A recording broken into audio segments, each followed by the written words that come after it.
Hi മക്കളെ, SSLC വിദ്യാർത്ഥികളുടെ ഓണപരീക്ഷയുടെ date ഒക്കെ വന്നു കഴിഞ്ഞു. എനിക്കറിയാം നിങ്ങളൊക്കെ എന്താണ് നല്ല ആവേശത്തിലാണ്. ഓണപരീക്ഷയ്ക്ക് ഇനിയും കുറേ ദിവസമുണ്ട്. നന്നായി പഠിച്ച് ഓണപരീക്ഷ അടിപൊളിയായിട്ട് എഴുതണം, നല്ല മാർക്ക് വാങ്ങണം. എന്നിട്ട് ആ മാർക്കിൽ നിന്ന് ഊർജ്ജം ഉൾക്കൊണ്ട് ക്രിസ്മസ് പരീക്ഷയും മോഡൽ എക്സാമൊക്കെ തകർത്തെഴുതി അവസാനം എന്താണ് ഫൈനൽ എക്സാമിൽ ഫുൾ A+ എന്നുള്ള നമ്മളെ സ്വപ്നം നേടിയെടുക്കണം. അതിൻ്റെ തുടക്കമാണ് ഓണപരീക്ഷ എന്നൊക്കെ കരുതി ആവേശത്തിലായിരിക്കുമല്ലേ നിങ്ങൾ. എനിക്ക് ഏറ്റവും ആദ്യം പറയാനുള്ളത് അങ്ങനെ ഒരു ചിന്തയുടെ ഒന്നും ആവശ്യമില്ല. അതൊക്കെ ഇത് കീറി കടലിൽ എറിഞ്ഞതാണ്.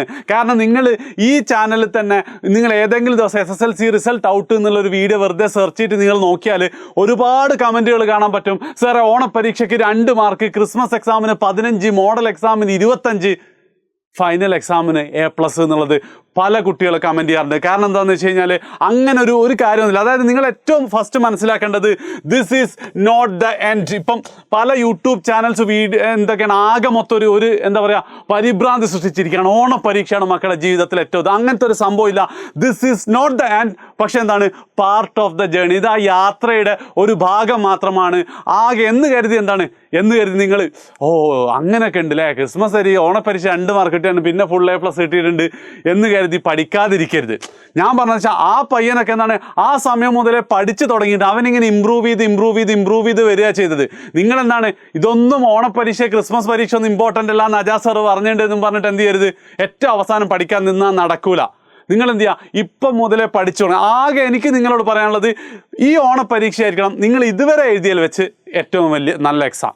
അതായത് നിങ്ങൾ ഇത്രയും കാലം തോറ്റുകൊണ്ടിരിക്കുന്ന കുട്ടിയാണെങ്കിൽ നല്ല എന്താ പറയുക നിങ്ങൾ ജയിക്കുകയാണെങ്കിൽ തന്നെ അത് വലിയ ഒരു നേട്ടമാണ്. നിങ്ങൾ ക്ലാസ്സിൽ രണ്ടാമതാണ് ഫസ്റ്റിന് വേണ്ടി തന്നെ നിങ്ങൾ ശ്രമിക്കണം. ആ ഒരു നേട്ടത്തിൽ നിന്നും ഊർജ്ജം ഉൾക്കൊണ്ട് വേണം എന്ത് ചെയ്യാൻ നമുക്ക് അടുത്ത പാർട്ട് പോകാൻ. അതാണ് ഏറ്റവും ആദ്യം നിങ്ങൾ പറയാനുള്ളത്. വല്ലാതെ ടെൻഷൻ അടിക്കേണ്ട ആവശ്യമില്ല. ഇനി ഇൻ കേസ് നിങ്ങൾക്ക് മര്യാദയ്ക്ക് മാർക്കൊന്നും സ്കോർ ചെയ്യാൻ പറ്റിയിട്ടില്ല, പ്രശ്നമൊന്നുമില്ല. ആവശ്യത്തിന് സമയമുണ്ട്. SSLC എക്സാം നിങ്ങൾ വിചാരിക്കുന്ന പോലെ അത്ര വലിയ സംഭവമൊന്നുമല്ല, പഠിച്ച് തീർക്കാവുന്നതേ ഉള്ളൂ എന്നുള്ള കോൺഫിഡൻസ് ഏറ്റവും ഫസ്റ്റ് നിങ്ങൾക്ക് വേണം. ടെൻഷൻ അടിക്കേണ്ട, അതാണ് ഏറ്റവും first. Keep calm, do your best, അത്രമാത്രം. Okay, right. ഇനി എങ്ങനെയാണ് ഈ ഓണപരീക്ഷയ്ക്ക് നിങ്ങൾക്കുള്ള ഏറ്റവും ബെസ്റ്റ് ആക്കാൻ പറ്റുന്നത് എന്നുള്ള 5 മെത്തേഡ്സാണ് ഞാൻ പറയാൻ പോകുന്നത്. ഏറ്റവും ആദ്യം എനിക്ക് നിങ്ങളോട് പറയാനുള്ളത് ഒരു ഡെയിലി ഷെഡ്യൂൾ എന്ത് ചെയ്യണം, നിങ്ങൾ ഉണ്ടാക്കണം. ഒരു ഡെയിലി ഷെഡ്യൂൾ എന്ന് പറയുമ്പോൾ അതായത് ഈ ഓണപരീക്ഷയാണ് എല്ലാം ഇനി ഓണപരീക്ഷയ്ക്ക് മാത്രമേ ഫോക്കസ് ചെയ്യാവുള്ളൂ എന്ന് പറയുമ്പോൾ ഒരു പ്രധാനപ്പെട്ട വിഷയം വരുന്നത് എന്താ വെച്ചാൽ നിങ്ങൾ സ്കൂൾ ഓണപരീക്ഷയുടെ തലേന്ന് വരെ ക്ലാസ് ഉണ്ടാവും, എന്നാലേ പോർഷൻസ് തീർക്കാൻ സാധ്യതയുള്ളൂ. അപ്പം നിങ്ങൾ ഇന്നു മുതൽ 1ാമത്തെ പാഠം പഠിച്ചാൽ നിങ്ങൾ സ്കൂളുമായിട്ടുള്ള എല്ലാ ടച്ചും വിടും. ഫസ്റ്റ് നിങ്ങൾ ചെയ്യേണ്ടതെന്ന് വെച്ചാൽ നിങ്ങൾ സ്കൂൾ എടുക്കുന്ന പാഠം അതിനനുസരിച്ച് ഹോംവർക്കോ പഠിക്കാനൊക്കെ നിങ്ങൾ എന്ത് ചെയ്യണം, പഠിക്കണം. അത് അതിൻ്റെ ഭാഗത്ത് പോട്ടെ. അത് ചിലപ്പോൾ 3ാമത്തെ പാഠം 4ാമത്തെ പാഠമൊക്കെ ആയിരിക്കും. അതൊരിക്കലും എന്ത് ചെയ്യരുത് നിങ്ങളുടെ ഓണപരീക്ഷയുടെ പ്രിപ്പറേഷനെ ബാധിക്കേണ്ട. ഓണപരീക്ഷയ്ക്ക് നിങ്ങൾ എന്ത് ചെയ്താൽ മതി, ഡെയിലി ഒരു 1-2 മണിക്കൂർ മാക്സിമം നിങ്ങൾ കൊടുത്താൽ മതി.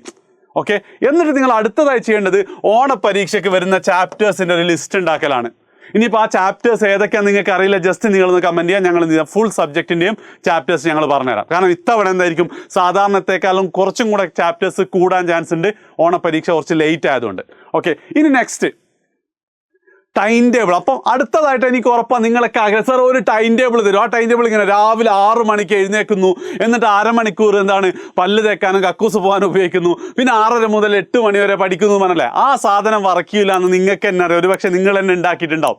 കാരണം എന്താ, 6 മണിക്ക് എഴുന്നേൽക്കുന്ന ഒരു 6:30 ആയിപ്പോയാൽ തീർന്നില്ല, അന്നത്തെ മൊത്തം പ്ലാനിങ്ങും തെറ്റും. നിങ്ങൾക്ക് വേണ്ടത് എന്തല്ല ടൈം ടേബിൾ അല്ല, പകരം ഓരോ ഡെയിലി ഡേൻ്റെ പ്ലാനാണ്. അതായത് നിങ്ങൾ എന്ത് ചെയ്യണം, രാത്രി ഉറങ്ങാൻ കിടക്കുന്നതിന് മുമ്പ് പിറ്റേ ദിവസത്തെ കാര്യം ജസ്റ്റ് ഒന്ന് പ്ലാൻ ചെയ്യാം. അതായത് നാളെ ഞാൻ എന്ത് ചെയ്യും, സ്കൂളിലൊക്കെ കഴിഞ്ഞിട്ട് അരിത്തമെറ്റിക് സീക്വൻസ് തീർക്കാൻ നോക്കും. ഓക്കെ, അങ്ങനെ ഓരോ ദിവസവും നിങ്ങളിങ്ങനെ പ്ലാൻ ചെയ്ത് പോയാൽ മതി. ഓക്കെ, അത് മാത്രമാണ് നിങ്ങൾക്ക് വേണ്ട ടൈം ടേബിൾ. അതായത് നിങ്ങൾ ഇപ്പം തന്നെ ഇത് സീരിയസ് ആണെങ്കിൽ ഇന്ന് തന്നെ എന്ത് ചെയ്യുക, തുടങ്ങുക. നാളെ എന്താണ് ഞാൻ ചെയ്യാൻ പോകുന്നത് എന്നുള്ളത് ജസ്റ്റ് എന്ത് ചെയ്യുക, നിങ്ങളൊന്ന് പ്ലാൻ ചെയ്യുക. അരിത്തമെറ്റിക് നോക്കും, ഇംഗ്ലീഷിലൊക്കെ അതേണ്ട ഇതെന്നാണെന്നുള്ളത് ഒന്ന് നോക്കുന്നുള്ളത്, അത് അങ്ങനെ ചെയ്യാം. പക്ഷെ അവിടെ എനിക്ക് നിങ്ങളോട് ഏറ്റവും കൂടുതൽ പറയാനുള്ളത് എന്താ വെച്ച് കഴിഞ്ഞാൽ മേക്ക് റിയലിസ്റ്റിക് ഗോൾസ്. അതായത് വലിയ സംഭവമായിട്ടുള്ള എന്ത് ചെയ്യണം, വലിയ ഗോൾസും കാര്യങ്ങളൊന്നും ഡെയിലി നിങ്ങൾ പ്ലാൻ ചെയ്യേണ്ട. അതായത് ചില കുട്ടികളെന്നുണ്ട്, നിങ്ങൾക്ക് തന്നെ അനുഭവം ഉണ്ട്. എനിക്കൊക്കെ പണ്ട് സ്കൂൾ പഠിക്കുന്ന സമയത്ത് എനിക്കൊക്കെ ഈ പ്രശ്നം ഉണ്ടായിരുന്നു. ഒരു ദിവസം ആകെ ആവേശം കൊണ്ടിട്ട് ഞാൻ കരുതുന്നത് ഇന്ന് തകർത്ത് പഠിക്കുന്നൊക്കെ വലിയൊരു ലിസ്റ്റ്, മാത്സിൽ ഒരുപാട്, സോഷ്യൽ ഒരുപാട്, സയൻസിൽ പിന്നെ ഇനിയും സമയം ഉണ്ടാവും എന്ത് ചെയ്യുക, മലയാളത്തിൻ്റെ കഥയും കൂടെ വായിക്കാമെന്നൊക്കെ വിചാരിച്ച് ഒന്നും നടക്കൂല. അപ്പം എന്ത് ചെയ്യുക, പതുക്കെ, അതായത് നിങ്ങൾ ഇന്ന് മുതലാണ് തുടങ്ങുന്നതെങ്കിൽ സാധാരണത്തെക്കാളും കുറച്ചും കൂടെ പഠിക്കാനുള്ള രീതിയിൽ മെല്ലെ തുടങ്ങി. അതാ ഞാൻ എന്ത് ചെയ്ത്, ഇതായിരുന്നു ശരിക്കും ഫസ്റ്റ് വേണ്ട, അതുകൊണ്ടാണ് ഞാൻ എന്താക്കിയത് ഇത് ഇങ്ങോട്ടും അങ്ങോട്ടും മാറ്റിയിട്ട് ആരോ മാർക്ക് ഇട്ടത്. Okay, start slowly. രണ്ടാമത്തെ കാര്യം എന്ന് പറയുന്നത് ഈസി ഫസ്റ്റ്. പിന്നെ നമ്മൾ ചെയ്യുന്നൊരു മിസ്റ്റേക്കാണ്, അരിത്തമെറ്റിക് സീക്വൻസ് ഈസിയാണ്, സർക്കിൾസാണ് ഭയങ്കരമായിട്ട്, അപ്പോൾ സർക്കിൾസ് തുടങ്ങാം, കോൺഫിഡൻസ് പോകും. ഈസിയുള്ള പാഠം ഒരു പാഠം അവിടെ തീർത്ത് വെക്കുക എന്നുള്ളതാണെന്ന്. ഈസി ചാപ്റ്റേഴ്സ്, ഈസി സബ്ജക്റ്റ് വെച്ച് എന്ത് ചെയ്യുക, നിങ്ങൾ തുടങ്ങുക. അതായത് അൾട്ടിമേറ്റ്ലി ഇതൊരു ഹാബിറ്റായി മാറണം ഇന്ന് മുതൽ. ഓരോ ദിവസവും നമ്മൾ ഓൺ എക്സാമിന് വേണ്ടി പ്രിപ്പയർ ചെയ്യുന്നത്, ഏത് ചാപ്റ്റർ എന്നുള്ളതൊക്കെ അവസാനം നമുക്ക് റെഡി ആയിക്കോളൂ. ഇനിയും ആവശ്യത്തിന് സമയമുണ്ട്, ഒരു മാസത്തിൽ കൂടുതലില്ലേ അല്ലേ? ശരിയല്ല. അതാണ് രണ്ട് കാര്യങ്ങൾ. എന്ത് റിയലിസ്റ്റിക് ആയിരിക്കണം നിങ്ങളെ ഗോളുകൾ. വലിയ ഗോൾ വെച്ച് ആദ്യം ദിവസം തന്നെ പൊട്ടിയാൽ പണ്ടത്തെ അവസ്ഥ. അതായത് സാധാരണ 1 മണിക്കൂറാണ് പഠിക്കുക, പിറ്റേ ദിവസം ഇന്ന് മുതലേ ഞാൻ 8 മണിക്കൂർ പഠിക്കും തീരുമാനിക്കും. അത് നടക്കൂല എന്ന് മാത്രമല്ല, പിറ്റേന്ന് മുതൽ സാധാരണ പഠിക്കുന്ന 1 മണിക്കൂർ നമ്മൾ പഠിക്കൂല. ആ അവസ്ഥ എന്ത് ചെയ്യരുത്, നിങ്ങൾക്ക് ഉണ്ടാവരുത്. ഇനി മൂന്നാമതായിട്ട് എനിക്ക് പറയാനുള്ളതെന്ന് വെച്ചാൽ, കണ്ടമാനം പഠിക്കാൻ നിൽക്കരുത്. ഇത് SSLC എക്സാമാണ്, IAS എക്സാം ഒന്നല്ല, അല്ല നീറ്റ് ഒന്നല്ല എന്നുള്ളത് നിങ്ങൾ എന്ത് ചെയ്യണം, ആദ്യം മനസ്സിലാക്കണം. ചില കുട്ടികൾ അവിടെ നിന്നും പഠിക്കും, ഈ ചാനലിൽ നിന്ന് വീഡിയോ ആണ്, അപ്പുറത്തെ ചാനൽ, അതിൻ്റെ ഒന്നും ആവശ്യമില്ല. നിങ്ങൾക്ക് ഏത് എഡ്യൂപോർട്ട് തന്നെ കാണണമെന്നും പറയുന്നില്ല. പക്ഷേ ഞാനൊരു കാര്യം പറഞ്ഞുതരാം, നിങ്ങൾക്ക് കിട്ടുന്നതിൽ ഏറ്റവും ബെസ്റ്റ് റിസോഴ്സ് എഡ്യൂപോർട്ടിൽ തന്നെ കിട്ടും. നിങ്ങൾ ഏറ്റവും ഫസ്റ്റ് ചെയ്യേണ്ടതെന്ന് വെച്ച് കഴിഞ്ഞാൽ, ആദ്യം എന്താണോ ഏത് പാടാണോ പഠിക്കുന്നത് അതിൻ്റെ 1 ഷോട്ട് വീഡിയോ, 1 ഷോട്ടോ അല്ല 2 പാർട്ടിൻ്റെ 2 പാർട്ട് വീഡിയോ കാണുന്നതിന് എന്തില്ല, നിങ്ങൾക്ക് കുഴപ്പമില്ല. നിങ്ങൾ എന്ത് ചെയ്താൽ മതി, അരിത്തമെറ്റിക് സീക്വൻസ് 1 ഷോട്ട് എഡ്യൂപോർട്ട് എന്ന് കൊടുത്തു നോക്ക്. നിങ്ങൾക്ക് എന്ത് ചെയ്യും, നമ്മളെ റിസൾട്ട് എൻ്റെ ക്ലാസ് തന്നെ കിട്ടും. അത് ധാരാളമാണ്. ഫസ്റ്റ് അത് ചെയ്യാം. രണ്ടാമത് എന്ത് ചെയ്യണമെന്ന് വെച്ച് കഴിഞ്ഞാൽ, മാത്സിലൊന്നും കാര്യമായിട്ട് ടെക്സ്റ്റ് ബുക്ക് ഒന്നും നിങ്ങൾ വായിക്കേണ്ട. അതേ സ്ഥാനത്ത് സോഷ്യലോ ഫിസിക്സോ കെമിസ്ട്രി ഒക്കെ ആണെങ്കിൽ ഉറപ്പായിട്ടും നിങ്ങൾ എന്ത് ചെയ്യണം, ഒന്ന് ടെക്സ്റ്റ് ബുക്കും വായിക്കണം. ഓക്കെ, ആൻഡ് ഇതിന് ശേഷം മൂന്നാമതായിട്ട് നിങ്ങൾ ചെയ്യേണ്ടത് പ്രീവിയസ് ഇയർ ക്വസ്റ്റ്യൻസ് മാത്രം സ്വന്തമായിട്ടൊന്ന് ചെയ്യണം. പല സ്ഥലത്ത് നിങ്ങൾക്ക് കിട്ടും ഒരുപാട് A+ ബ്ലോഗർ, ഷേണി ബ്ലോഗ് എന്ന് പറഞ്ഞാൽ പല സൈറ്റുകളിലും എഡ്യൂപോർട്ടും അതുപോലത്തെ ഒരു സാധനം കൊണ്ടുവരാൻ നോക്കുന്നുണ്ട്. ഇനിയിപ്പോൾ നമ്മൾ ആപ്പിലുണ്ട് എന്നാണ് എനിക്ക് തോന്നുന്നത്. നിങ്ങൾ ആപ്പ് ഒന്ന് ഇൻസ്റ്റാൾ ചെയ്തൊക്കെ ഫ്രീ ആയിട്ട് കിട്ടുമോ ഇല്ലയോ എന്നുള്ളത് എനിക്കറിയില്ല. ജസ്റ്റ് നിങ്ങൾ നോക്കിയാൽ, എൻ്റെ ഓർമ്മ ശരിയാണെങ്കിൽ ഫ്രീ ആയിട്ട് വന്നിട്ട് പ്രീവിയസ് ഇയർ കൊടുക്കും. അതിൽ തന്നെ നിങ്ങൾ എന്ത് ചെയ്യുക, ഇമ്പോർട്ടൻ്റ് ആയിട്ട് ഓണം എക്സാമിൻ്റെത്, ഓണത്തിൻ്റെ പ്രീവിയസ് ഇയർ നോക്കുക. എന്തുകൊണ്ടെന്ന് വെച്ച് കഴിഞ്ഞാൽ, ഓണം പ്രീവിയസ് ഇയർ ക്വസ്റ്റ്യൻസ് ഓണത്തിൻ്റെ പരീക്ഷ പൊതുവെ കുറച്ച് ടഫായിരിക്കും. കാരണം എന്താ വെച്ചാൽ, ഒന്നാമത്തെ കാര്യം എന്താണ്, നിങ്ങൾക്ക് ആകെ 2-3 പാടേ പഠിക്കാനുണ്ടാവുള്ളൂ. ഈ 2-3 പാടത്ത് നിന്ന് എന്ത് ചെയ്യണം, 80 മാർക്കിൻ്റെ ചോദ്യം മാത്സിലിടണം. 4 പാഠമായിരിക്കും മാത്സിൽ. അപ്പോൾ ഒരു പാഠത്തിന് ഏകദേശം 20 മാർക്കിൻ്റെ ചോദ്യം വരണം.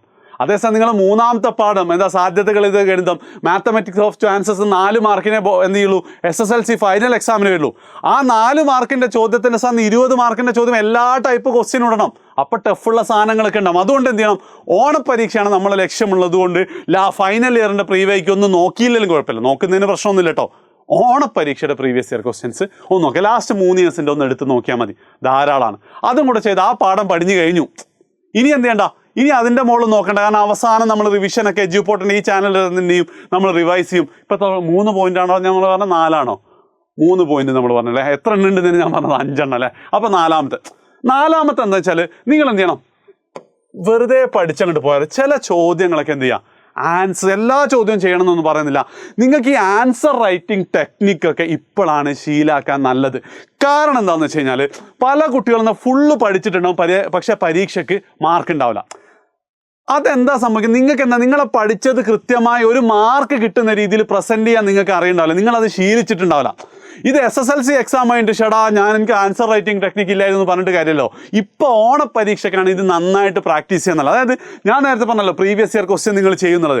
ആ പ്രീവിയസ് ഇയർ ക്വസ്റ്റ്യൻ നിങ്ങൾ ചെയ്ത് ക്വസ്റ്റ്യൻ വായിച്ചതിൻ്റെ ആൻസർ, ഇപ്പോൾ സോഷ്യൽ ആണെങ്കിലും സയൻസ് ആണ്, ഫിസിക്സ് ആണെങ്കിലും മാത്സ് ആണെങ്കിലൊക്കെ എന്ത് ചെയ്യുക, കുറച്ച് ചോദ്യങ്ങൾ നിങ്ങൾ സ്വന്തമായിട്ട് എഴുതുക. എന്നിട്ട് അതിൻ്റെ സൊല്യൂഷനും കൂടെ അവിടെ ഉണ്ടാവുമല്ലോ, അതുമായിട്ട് ജസ്റ്റ് നിങ്ങളൊന്ന് കമ്പയർ ചെയ്ത് നോക്കുക. എന്നിട്ട് അതേപോലെ എന്തെങ്കിലും തെറ്റ്, അത് എല്ലാം നിങ്ങൾക്ക് തിരുത്താനൊന്നും പറ്റില്ല, ഇത് അങ്ങനെയാണോ അതിങ്ങനെയാണോ പ്രശ്നമില്ല. പക്ഷെ എന്ത് ചെയ്യുക, എന്തെങ്കിലും നിങ്ങൾക്ക് തോന്നണം ഇങ്ങനെ എഴുതിയാൽ പോരാന്നുണ്ടെങ്കിൽ അത് അന്നേരം തന്നെ മാറ്റം വരുത്താൻ ശ്രമിക്കുക.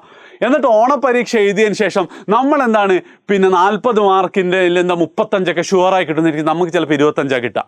അപ്പോൾ ടീച്ചർ എടുത്ത് പോയിട്ട് എവിടെ മാർക്ക് പോയെന്നൊക്കെ നോക്കാം. വീണ്ടും എന്ത് ചെയ്യണം, നിങ്ങൾ ഈ ആൻസർ റൈറ്റിംഗ് ടെക്നിക്ക് ഈ വർഷം ഇത്തവണ കൂടെ ഒന്നും കൂടെ ഉഷാറാക്കുക, അത് നോട്ട് ചെയ്ത് വെക്കുക. ഇതേപോലെ ക്രിസ്മസ് എക്സാമിനും കൂടെ ചെയ്താൽ SSLC എക്സാമിന് പ്രശ്നമുണ്ട്. അപ്പോഴത്തേക്ക് നിങ്ങൾ ഓൾറെഡി റെഡിയാവും. അതായത് ആദ്യത്തെ തവണ നിങ്ങൾ എന്ത് ചെയ്യണം, നിങ്ങൾ പഠിക്കുമ്പോൾ സെൽഫായിട്ട് പഠിക്കണം. പിന്നെ എക്സാമിൻ്റെ പേപ്പർ വന്ന് മാർക്ക് കുറയാണ്, അതായത് നിങ്ങൾ 5 മാർക്ക് കിട്ടുന്നില്ല, 2 മാർക്കോ 3 മാർക്ക് കിട്ടിയില്ലെങ്കിൽ ടീച്ചറോട് ചോദിക്കുക. അപ്പോൾ ടീച്ചറാടാ ഈ പോയിന്റ് ഇങ്ങനെ എഴുതിയോണ്ട് കാര്യമില്ല, ഇതായിരുന്നു വേണ്ടത്. അപ്പം നിങ്ങൾക്ക് കുറച്ചും കൂടെ ധാരണ ഉണ്ടാവും. ഓക്കെ, അപ്പോൾ എന്താണ് ആൻസർ റൈറ്റിംഗ് ടെക്നിക്ക് ഇപ്പം തന്നെ ശീലാക്കുക. ആൻഡ് ഏറ്റവും അവസാനം ഏറ്റവും ഇമ്പോർട്ടൻ്റ് ആയിട്ട് എനിക്ക് പറയാനുള്ളത് എന്താണ്, ഡോണ്ട് ടേക്ക് സ്ട്രെസ്. നിങ്ങൾ സ്ട്രെസ്ഡ് ആവേണ്ട ആവശ്യമില്ല മക്കൾ. അതായത് 10ാം ക്ലാസ് എത്തിയതിന് അല്ലെ 9ാം ക്ലാസ് കഴിയുമ്പോൾ മുതൽ എനിക്ക് ഉറപ്പാണ് എല്ലാ സ്ഥലത്തു നിന്നും നിങ്ങളിങ്ങനെ എന്താണ് SSLC വീട്ടിൽ നിന്ന് പറയും, അച്ഛനമ്മ ഉപ്പയമ്മയും പറയുന്നുണ്ടാവും. അതേപോലെ തന്നെ ഏതെങ്കിലും കല്യാണത്തിന് ഏതോ ഒരു പരിചയമില്ലാത്ത അമ്മായി അടക്കം മോനെ എത്രാം ക്ലാസ്സിലാണ്, ഞാൻ 10ാം ക്ലാസ്സിലാണ്, മോനെ എന്ന് പറഞ്ഞിട്ട് തുടങ്ങും. അങ്ങനെ എന്താണ് ആകെ മൊത്തം ഒരു പ്രതീക്ഷയുടെ കൂമ്പാരുണ്ടാവും. അതൊക്കെ ഈ ഓണപ്പരീക്ഷയുടെ തകർന്നടിയുന്നൊന്ന് നിങ്ങൾ വിചാരിക്കേണ്ട. ജസ്റ്റ് പാർട്ട് ഓഫ് ദ ജേണിയാണ്. കൂളായി നിൽക്കുക. നിങ്ങൾക്ക് ഈ ഓണപ്പരീക്ഷ കഴിഞ്ഞിട്ട് എനിക്ക് ചെറിയ മെച്ചമുണ്ടെന്ന് തോന്നുന്നുണ്ട് എന്നുള്ള ഫീല് വന്നാൽ തന്നെ ധാരണ. ആ ഫീല് വെച്ച് എന്ത് ചെയ്യാം, നമുക്ക് വീണ്ടും ഉഷാറായിട്ട് പഠിക്കാം. ക്രിസ്മസ് എക്സാമിന് അതിനേക്കാൾ സ്കോർ ചെയ്യാം, മോഡൽ എക്സാം ആകുമ്പോൾ അതിനേക്കാൾ സ്കോർ ചെയ്യാം, SSLC ആകുമ്പോൾ നമ്മൾ എന്ത് ചെയ്യും, ഫുൾ A+ കുറഞ്ഞ ഒന്നും നമ്മൾ ആർക്കും കൊടുക്കില്ല. ഇപ്പം തന്നെ നിങ്ങൾ ഇത് പാരൻസിന് വാഗ്ദാനം ചെയ്തു, അമ്മേ ഓണപ്പരീക്ഷ നോക്കണ്ട, ഞാൻ കഴിഞ്ഞതിനേക്കാൾ ഉഷാറാക്കും. പക്ഷേ SSLC ഇതാ കൈ പിടിച്ച് സത്യം ചെയ്ത് തലേ തൊട്ട് സത്യം ചെയ്ത് എന്ത്, ഞാൻ ഫുൾ മാർക്ക് അല്ലെങ്കിൽ ഫുൾ A+ നേടുന്നുള്ളത്. ഞങ്ങൾ കൂടെ ഉണ്ടാകും നിങ്ങളെ. അപ്പോൾ അതെന്താണ്, അത് ഇമ്പോർട്ടൻ്റ് ആണ്. സ്ട്രെസ് അടിക്കേണ്ട എന്ന് മാത്രമല്ല, SSLCയിൽ നിന്നും നിങ്ങൾക്ക് എന്തെങ്കിലും, ഞാൻ നേരത്തെ പറഞ്ഞൊരു മിസ്റ്റേക്കാണ്, അതേപോലെ കെയർലെസ് മിസ്റ്റേക്ക് ഉണ്ടോ, പേപ്പർ ഇട്ടുമ്പോൾ നിങ്ങൾ എന്തൊക്കെയാണോ മിസ്റ്റേക്ക് വരുത്തിയത് അതിനെ ആവർത്തിക്കാതിരിക്കാൻ ഒരു തീരുമാനം കൂടെ എടുത്താൽ മതി. ടെൻഷൻ അടിക്കണം മക്കളെ, എഡ്യൂപോർട്ട് കൂടെ ഉണ്ടാവും. എന്ന് മാത്രമല്ല നമ്മൾ ഫുൾ A+ വാങ്ങാൻ തന്നെ ചെയ്യും. വീഡിയോ ഇഷ്ടപ്പെട്ടിട്ട് എന്തായാലും ഫ്രണ്ട്സിനൊക്കെ ഷെയർ ചെയ്യാം.